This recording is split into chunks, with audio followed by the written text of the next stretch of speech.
প্রিয় বন্ধুগণ, আত্মিক বাক্য চ্যানেলের পক্ষ থেকে আরেকটি বার আপনাদের প্রত্যেককে স্বাগতম জানাই।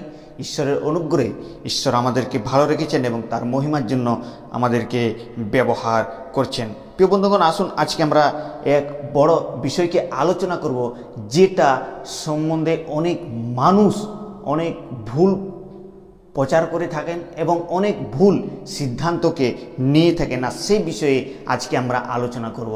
আর এই বিষয়টি সত্য কি না সেটা আপনারাও চিন্তাধারা করবেন। কেননা বিশেষ করে যে বিষয় আজকে আমরা আলোচনা করব, যে রোমান ক্যাথলিকরা মা মরিয়মের কাছেই কেন প্রার্থনা করে, প্রভু যিশুর কাছে তারা কেন প্রার্থনাকে করে না, মরিয়মই কেন তাদের প্রার্থনার সূত্র, মরিয়মই কেন প্রভু যিশু কেন নয়, সেই বিষয়ে আজকে আমরা আলোচনা করব।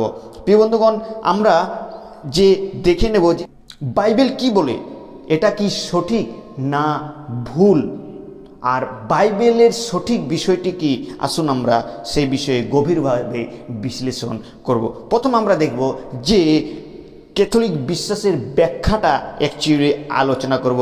রোমান ক্যাথলিকরা তারা গির্জায় বিশেষ করে বিশ্বাস করে যে মা মরিয়ম হচ্ছেন, যিনি যিশুর মা ছিলেন, তিনি পবিত্র ও নির্দোষ এবং ঈশ্বরের নিকটবর্তী, এই হিসেবে তারা বিশ্বাস করে। তারা মনে করেন যে মাতা মরিয়মের দ্বারাই আমাদের উদ্ধার হতে পারে।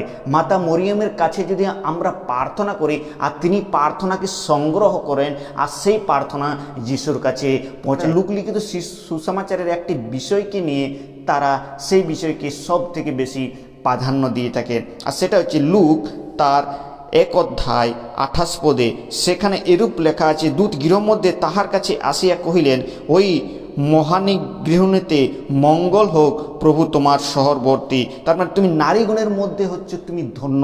আর তারা মনে করেন যে মাতা মরিয়ম হচ্ছে নারীগণের মধ্যে হচ্ছে ধন্য, আর তার জন্য তার কাছে প্রার্থনা করা প্রয়োজন। দ্বিতীয় যে বিষয়টা তাদের কাছে রয়েছে সেটা হচ্ছে, তারা দ্বিতীয় যে সিদ্ধান্ত দেখায় সেটা হচ্ছে যোহন লিখিত সুসমাচার 2 অধ্যায়ে যখন সেই বিবাহ বাড়িতে সেই দ্রাক্ষারসের অকুলান হয়ে গেছিল আর জলকে দ্রাক্ষারসে পরিণত করেছিল, আর সেখানে মাতা মরিয়ম প্রভু যিশুকে বলেছিলেন ওদের কি সমস্যা হয়েছে সেটা তুমি ঠিক করো। এই জন্যেই তারা মনে করেন যে যদি মরিয়মের কাছে আমরা বিনতি করি আর তাহলে সেই বিনতিটা প্রভু যিশুর কাছে যাবে, আর এই বিষয়টিকে তারা বিশ্বাস করে। তারা আরেকটা বিষয় তারা বিশ্বাস করেন, সেটা হচ্ছে যে মরিয়ম হচ্ছে মধ্যস্থকারী, মিডিয়েটর। তিনি আমাদের প্রার্থনা যিশুর কাছে পৌঁছে দেন। তারা এই বিষয়টিকে মনে করে যে মাতা মরিয়ম হচ্ছে মধ্যস্থকারী। কিন্তু আমরা অনেক সময় দেখি তারা এই প্রার্থনাটা করে থাকেন, তারা প্রায়ই এই প্রার্থনাটা তাদের মণ্ডলীতে এবং তাদের গির্জাতে করে থাকেন, হে পবিত্র মরিয়ম, ঈশ্বরের জননী, আমাদের পাপীদের জন্য প্রার্থনা করুন। আর তিনি বলেন যে তারা বলে থাকেন যে তুমি আমাদের হয়ে প্রার্থনাকে করুন। তাদের ধারণা অনুযায়ী যেহেতু মরিয়ম যিশুর মা, তাই তার মাধ্যমে প্রার্থনা করলে যিশুর করুণাকে সহজেই পাওয়া যায়। কিন্তু বাইবেল এই সম্বন্ধে কি বলে? তবে প্রশ্ন হচ্ছে যে বাইবেলে কি এমন কোনো শিক্ষা রয়েছে? আসুন আজকে আমরা বাইবেল সম্বন্ধে আলোচনা করি। যদি আমরা 1 তিমথেয় 2 অধ্যায় 5 পদে দেখি, সেখানে তার উত্তরকে আমরা পাই। কারণ একমাত্র ঈশ্বর আছেন, ঈশ্বরের ও মনুষ্যদের মধ্যে একমাত্র মধ্যস্থও আছেন, তিনি মনুষ্য খ্রিস্ট যিশু। তিনি সকলের নিমিত্ত মুক্তির মূল্যরূপে আপনাকে প্রদান করিয়াছেন। এই বিষয়টিকে আমরা বিশেষ করে 5 এবং 6 পদে, যে ঈশ্বর ও মনুষ্যদের মধ্যে একমাত্র মধ্যস্থ রয়েছে, আর সে মধ্যস্থ হয়েছে খ্রিস্ট যিশু, যিনি কি করেছেন? আমাদের সকলের নিমিত্তে মুক্তির মূল্যরূপে আপনাকে প্রদান করিয়েছেন। হ্যাঁ প্রিয় বন্ধুগণ, এই বিষয়টাই আমাদেরকে মনে রাখতে। বাইবেল স্পষ্টভাবে বলে যে যিশুই একমাত্র মধ্যস্থকারী, আর অন্য কেউ নয়, এমনকি মাতা মরিয়ম নয়। দ্বিতীয় বিষয়, প্রভু যিশু আরেকটি প্রমাণ যেটা দিয়েছেন। প্রভু যিশু এই যখন সংসারে ছিলেন তখন তিনি বলেছেন যে আমি হচ্ছি পথ, সত্য ও জীবন, আমাদিয়া না আসলে কেহ পিতার নিকটে যাইতে পারে না। তিনি এখানেও ক্লিয়ার করেছেন যে যদি পিতার কাছে যেতে হয় তাহলে সর্বপ্রথম আমার নিকটে আসতে হবে। এটাও তিনি প্রমাণ করেছেন, তিনি ছাড়া কেউ পিতার কাছে যেতে পারে না। তৃতীয় বিষয় যেটা হচ্ছে, তাহলে আমাদের কার কাছে প্রার্থনাটা করা উচিত, যেটা সব থেকে আমাদের মূল বিষয় হচ্ছে যে আমরা তাহলে প্রার্থনাটা করব কার কাছে, যে প্রার্থনার দ্বারা আমরা ঈশ্বরের কাছে পৌঁছাতে পারি। আমাদের প্রার্থনা ঈশ্বরের কাছে পৌঁছাবে।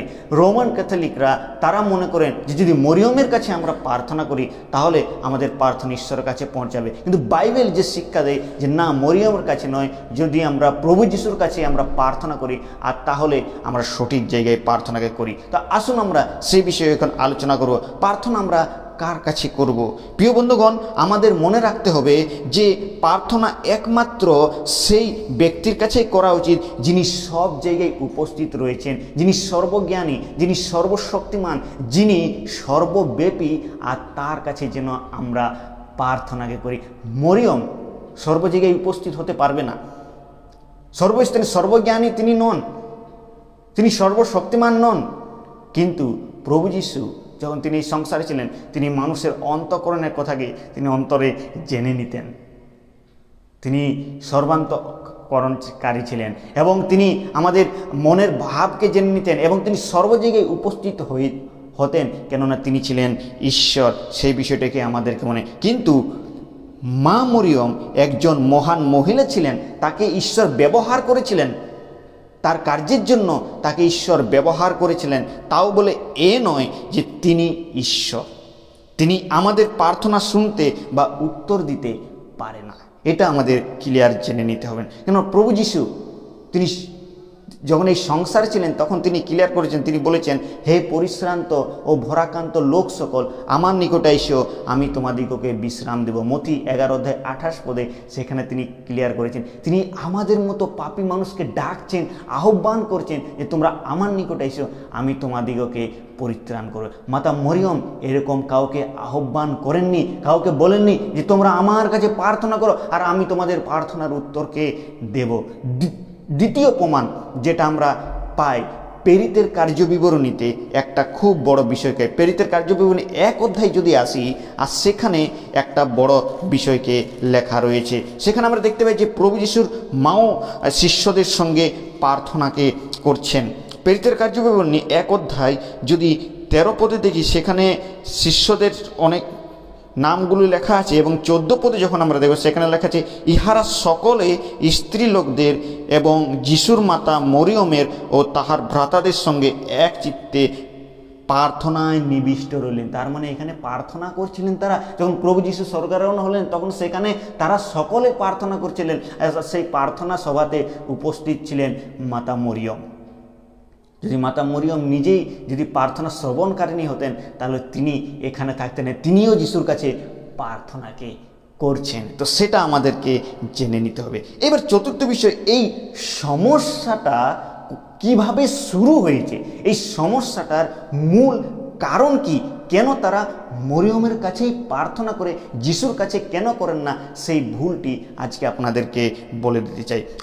অনেক সময় ধর্মীয় ঐতিহ্য বা রীতিনীতি অনুযায়ী তাদের ক্রমাগতভাবে চলে আসে। তারা যখন মরিয়মের কাছে, তারা যখন মণ্ডলীতে যায়, গির্জাতে যায়, সেখানে গিয়ে দীর্ঘকালের এমন কিছু শিক্ষা রয়েছে যেগুলো তারা প্রথাগতভাবে করে আসছে। তারা কারো কাছে দেখেছে বা শুনেছে যে মরিয়মের কাছেই প্রার্থনা করা প্রয়োজন, আর সেই বিষয়টিকে তারা রীতিরিবাজের মতো কন্টিনিউ তারা করে নিয়েছে। তারা ঈশ্বরের বাক্য কি বলে সেই বিষয়টিকে তারা অনেক দূরে ছেড়ে দিয়েছেন এবং তারা সেই বাইবেলের সত্য থেকে তারা অনেক দূরে চলে গেছে। অনেক ক্যাথলিক ভাই বোনেরা হয়তো জানেনই না যে যিশুই একমাত্র প্রার্থনার গ্রহণকারী। তাদের উদ্দেশ্যটাই কিন্তু পথটিও তাদের ভুল, তারা একটা ভুল সিদ্ধান্ত, তাদের উদ্দেশ্যটি খারাপ নয়, তারা প্রার্থনা করে ঠিক, কিন্তু সঠিক জায়গায় প্রার্থনা করা প্রয়োজন। আমাদের প্রার্থনা করতে হবে প্রভু যিশুর কাছে, আর তাহলে আমরা সেই উত্তরকে পাবো। তাহলে আমাদের এখন করণীয় কি, আমরা কি করব? প্রিয় ভাই বোনেরা, আমরা মা মরিয়মের কে সম্মান করি এবং তিনি মহান মহিলা হয়েছে, মহান মহিলা, ঈশ্বর তাকে ব্যবহার করেছেন কারণ তিনি ঈশ্বরের আজ্ঞাবহতা এবং নম্র একজন নারী ছিলেন। কিন্তু আমরা প্রার্থনা করব শুধু প্রভু যিশুর কাছেই। কারণটা কি? কেননা তিনি আমাদের মুক্তিদাতা। যেমন 1 তিমথিও 2:5 আমরা দেখে নিলাম, তিনি আমাদের জন্য মুক্তির মূল্যরূপে নিজের জীবনকে দিয়েছেন। মাতা মরিয়ম তিনি মৃত্যুবরণ করেছেন কিন্তু তিনি জীবিত হয়েও উঠেননি, কিন্তু প্রভু যীশুখ্রিস্ট মৃত্যুবরণ করেছিলেন এবং 3য় দিবসে পুনরুত্থিত হয়েছিলেন। দ্বিতীয় বিষয়, প্রভু যীশু পাপী মানুষের জন্য নিজের জীবনকে দিয়েছেন, কিন্তু মাতা মরিয়ম তিনি পাপী মানুষের জন্য জীবনকে দেননি। তারপর আমাদেরকে জানতে হবে যে প্রভু যীশু হচ্ছে আমাদের মধ্যস্থকারী, না তো মাতা মরিয়ম। এবং প্রভু যীশু তিনি সর্বজ্ঞানী, সর্বশক্তিমান ঈশ্বর এবং তিনি পবিত্র ঈশ্বর। তাই আমরা যেন সেই প্রভু যিশুর কাছে সেই প্রার্থনাকে সরাসরি করি, তাহলে প্রার্থনার উত্তরকে আমরা পাবো। বন্ধুগণ, আসুন আমরা কোনো মধ্যস্থতাকে সামনে না রেখে আমরা সরাসরি যিশুর কাছেই প্রার্থনা করি। তিনি আমাদের ডাককে শুনবেন, কারণ তিনি আমাদেরকে ভালোবাসেন এবং তিনি আমাদের উত্তরের অপেক্ষাতে রয়েছেন। আপনি কি আজ যিশুর কাছে সরাসরি প্রার্থনা করবেন? আপনারা কার কাছে প্রার্থনা করেন সেটা কমেন্ট বক্সে নিশ্চয়ই জানেন। আপনি যিশুর কাছে প্রার্থনা করলে আপনি কমেন্টে আমেন লিখবেন, আর যদি আপনি মাতা মরিয়মের কাছে প্রার্থনা করেন তাহলে হালেলুয়া আপনি কমেন্ট বক্সে নিশ্চয়ই লিখবেন। তাহলে আমরা বুঝতে পারবো যে আপনি কার কাছে প্রার্থনা করেন। আর আপনার জীবনে যদি আপনি অলৌকিক কার্যকে চান আর যদি সত্য বিষয়কে চান, তাহলে আসুন যিশুর কাছে প্রার্থনা করুন, কেন যিশুই একমাত্র পথ, সত্য ও জীবন। প্রিয় বন্ধুগণ, যদি এই ভিডিওটি আপনাদের ভালো লেগে থাকে তাহলে লাইক, শেয়ার এবং কমেন্ট করতে ভুলবেন না। আর এই রকম আরও সুন্দর সুন্দর ভিডিও পাওয়ার জন্য, বাইবেল ভিত্তিক ভিডিও দেখার জন্য আপনারা এই চ্যানেলটিকে সাবস্ক্রাইব করে রাখবেন। ঈশ্বর আপনাদের প্রত্যেককেই আশীর্বাদ করুন।